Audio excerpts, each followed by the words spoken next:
Well, okay, in this video, I'm going to interview a couple that is going back to America and they're going to stay there for 6 months. Now, Joe, is pretty excited about getting back to America, and yet his lovely wife, Lizelle, the beautiful Filipina, is not so excited about going to America. And they're both going to explain to you why they are feeling the way that they feel. That's what's coming up in the video. Okay, so I am here with the lovely Lizelle and the not so good looking Joe. And they have been together for how many years? 10 years. And how many years have you two been going back and forth to America? 7. 7 years. Back and forth. And 6 month increments each time. And so now Lizelle is qualified to become a dual citizen. She can if she wants to. If sure. she wants to. Right. But she's a little resistant to that.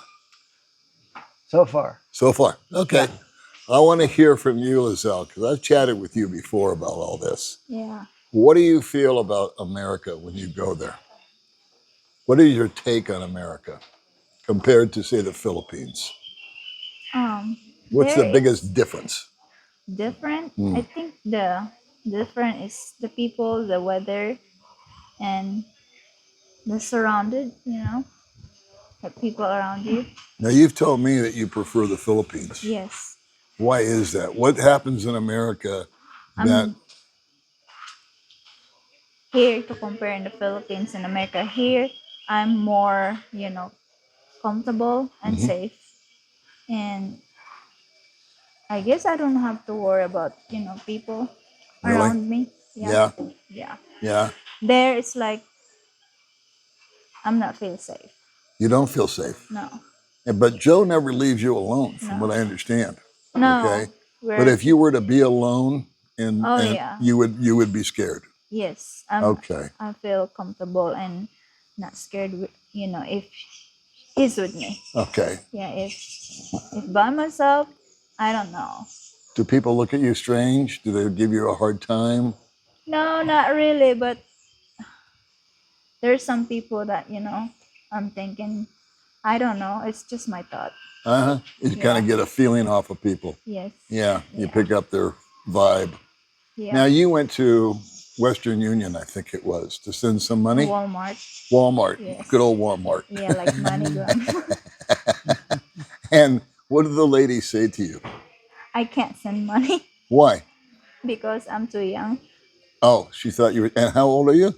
I was 32 that time, I think. And she didn't even ask me my age. And the girl was probably 19 years old. Behind the counter. Yeah, and she told a 32-year-old, no, you can't send it, you're too young. Okay. Her first impression is like, I'm a kid, Yeah. Yeah. She just didn't ask me for my ID straight away. I'm surprised, just straight to the point that I can't send the money. Right.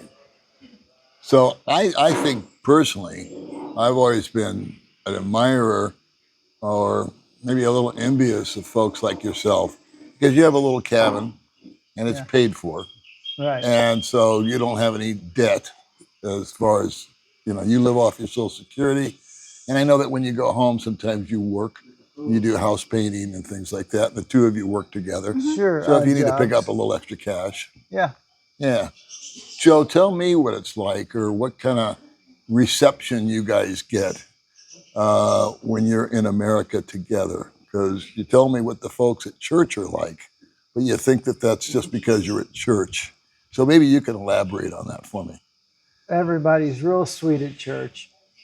And yeah, I think if we're at Walmart, I got eyes. I look around and I see the guys double taking after we walk past to check out my wife. And of course, she's pretty. Right. And there's no doubt about that. Yeah, I know there's talk behind our back. And didn't somebody say something to you once about, is that your granddaughter or something like that? Yeah, yeah. Did they say it loud enough for you to hear, or was that like directed at you? Oh, they asked Lizelle, they said, and is that your grandpa with you? Really? And she knew I was husband, but... Yeah. Oh, it was a woman. Yeah, she was just being kind of snide. And let me guess, was this at Walmart?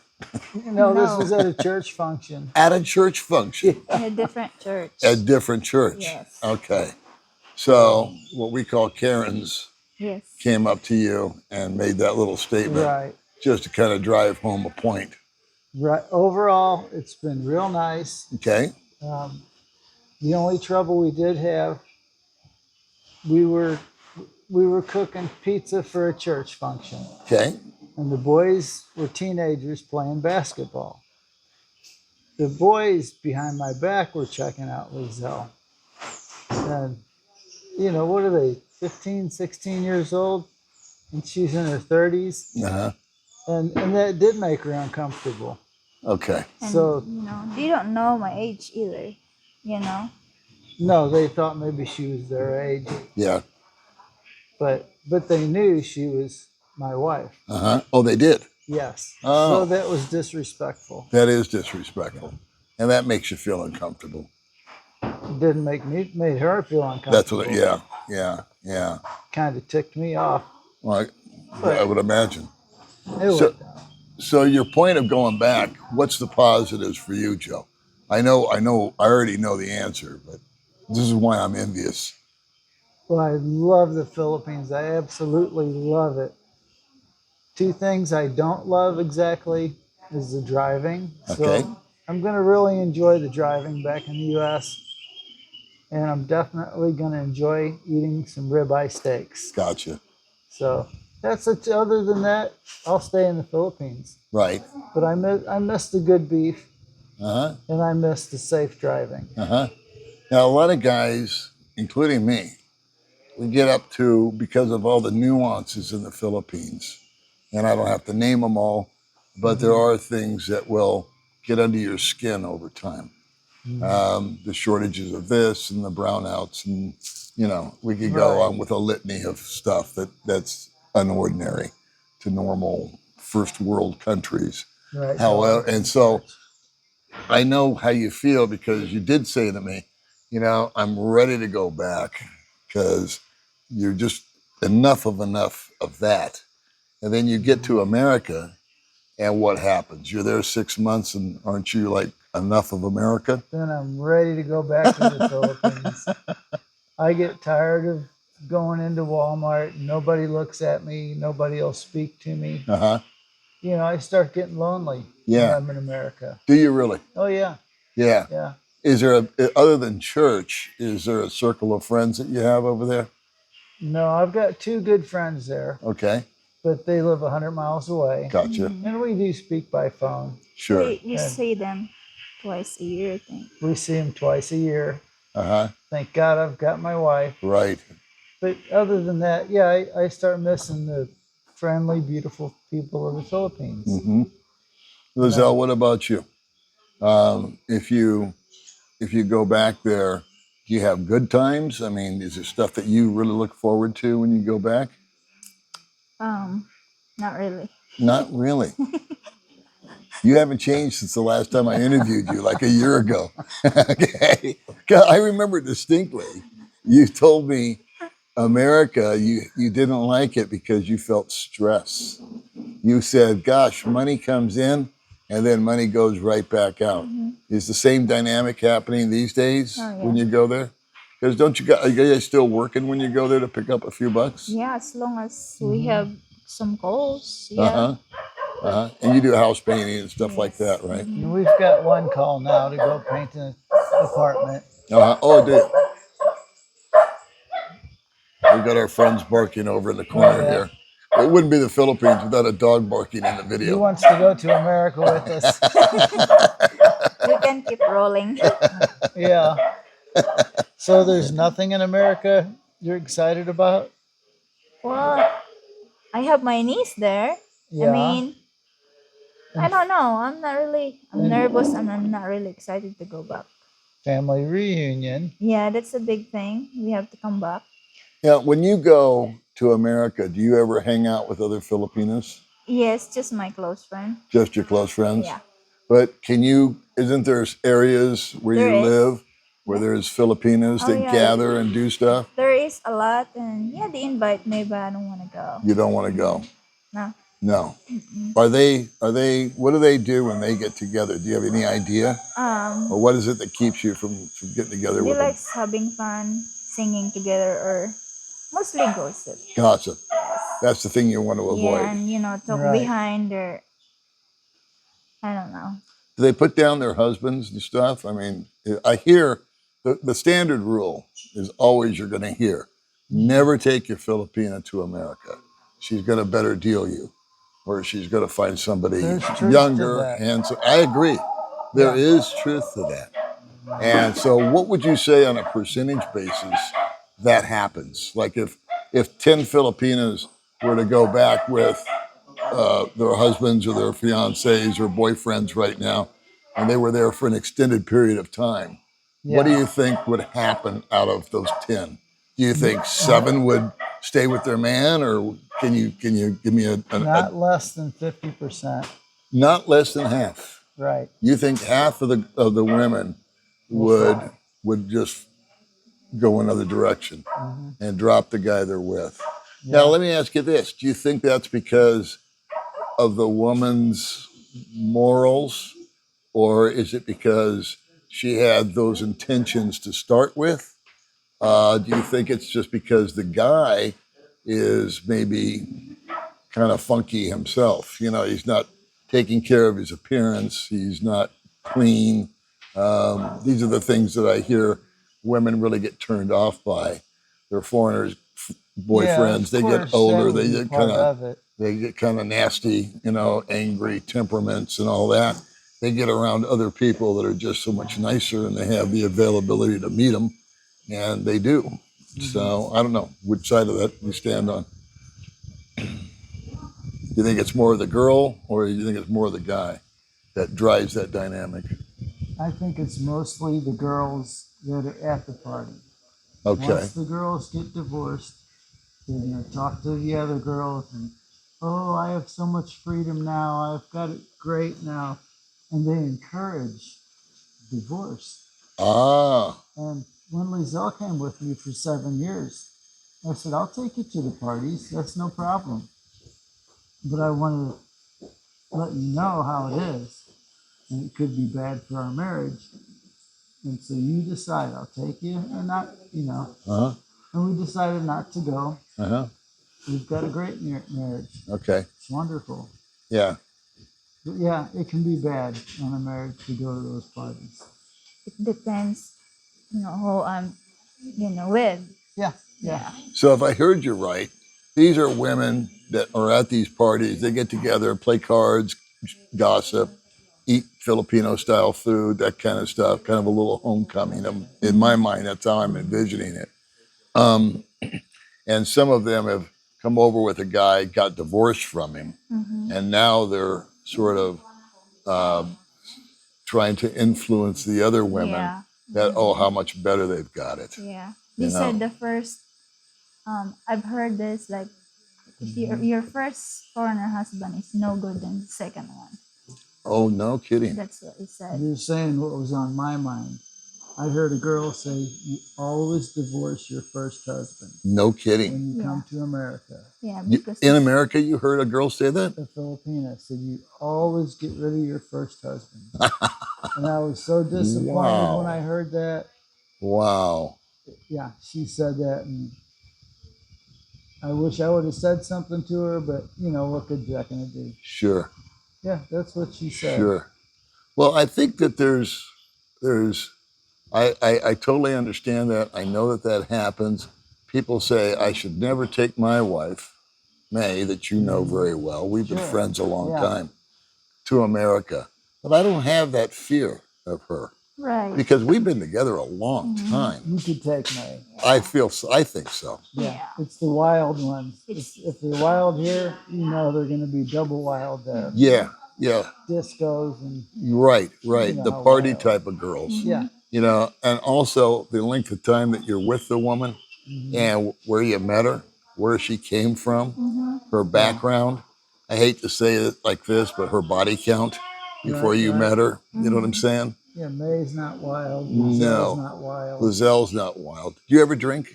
No. No, neither does May. I think alcohol plays a big factor. Sure, it does. And I call that the number one red flag. When I see a woman and I see that she's sucking down a beer and doing a shot, I think, you know what? That is not for me. Right. Alcohol just adds fuel to the fire on both men and women. Oh, and it's true. A very unhealthy way to live. And my mom was a knee-walking drunk, so I've already got a prejudice against that. So, you know, that whole dynamic, I think, is wrong. And then there's the gentleman, or the guys, I guess I should say, that they've been with her for maybe less than a year, or they just were talking online for a few months, or maybe 2 years. Sure. They come over and they meet and they spend that 2 weeks together of absolute bliss because, you know, everything's new and fresh and exciting. And then he starts the paperwork and he hasn't had a chance to really vet her, I guess would be the word. They're on their best behavior. Oh, of course. Yeah. All right. So you cannot do that. You can't. You can't. Yeah. So if you were to, so for the folks that are watching this and they're thinking about coming over here, and I know a lot of guys are coming over here solely for that intention. They don't want to live in the Philippines. They want to meet someone beautiful. They want to meet someone that they feel compatible to. And they're going to come over and they're going to hang out with her.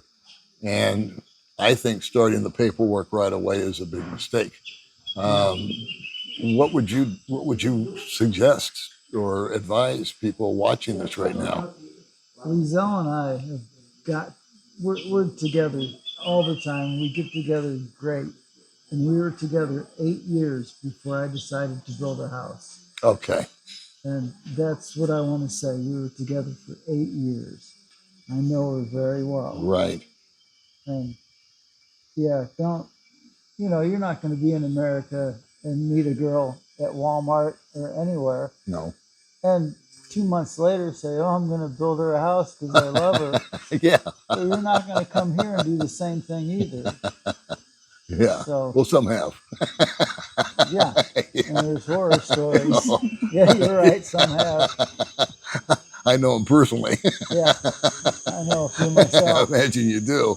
Yeah. So I think it's cool, though. I still have to go back to this. I've still a little bit of envy in me because I, too, hit that point here in the Philippines where it's like, man, I just need a change. You know, I just need to go where everything works and it's efficient. And getting something like, I don't know, a new driver's license takes 30 minutes or maybe a couple of hours, where here it takes 5 weeks and all that kind of stuff. And then, again, like you just said, you want a good quality steak. Yeah. And I crave something like an In-N-Out burger or just food, things that are familiar, being able to go shopping and finding like a Walmart where you do one parking place, walk in, and you can knock out 15 different things in one area. It's nice. Those are nice little conveniences, but they're not deal breakers, you know? So if I put a gun to your guys' heads collectively right now and said, okay, you got to pick. You're going to live in America or you're going to live in the Philippines, what would it be? Me? You. Philippines. You. Philippines. Philippines. And it's very nice to go back to America for 1 or 2 months. Yeah. You know, then come back, catch your breath. The Philippines, hands down. Okay, cool. Yeah. All right, so one quick thing I want to do is you've been documenting a number of things. Number one, you have built your own house out here. Right. And you spent about, I think it's okay to say this, there's our dog friend again. I think you spent about $25,000 building not a house, but a castle. Right. Correct? 26,000 now. 26K. Right. And you did it, and it's almost completed. And you've documented that. Right?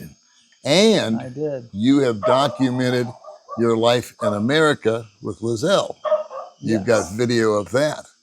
And it's up on a YouTube channel. What is the name of your channel? It's called Never Give Up Philippines. Never Give Up Philippines. 4 words. Never Give Up Philippines. So I'm going to put a link in the description box so that folks can follow you guys. That'd be great. I wanted to come out today because it's Easter, and then we picked you up, man. I came out to your castle, and I was really wanting to videotape your castle, but you have been doing that all along on your channel. Sure. And so if you guys watching this right now want to see a castle being built, well, you're just going to need to tune into Joe and Lizelle. Come and see us. And come and see them. We're losing our light. Our light's getting weird, and the dog's starting to bark, so I'm going to call it a video. Guys, thanks for joining me today. All right. Thank you for having us. Happy Easter. Happy Easter. And let's remember, he has risen. To everyone. Yes, he has risen. Hallelujah. Okay, we'll see you next time. All right. And all you crazy people out there, we'll see you in the next video.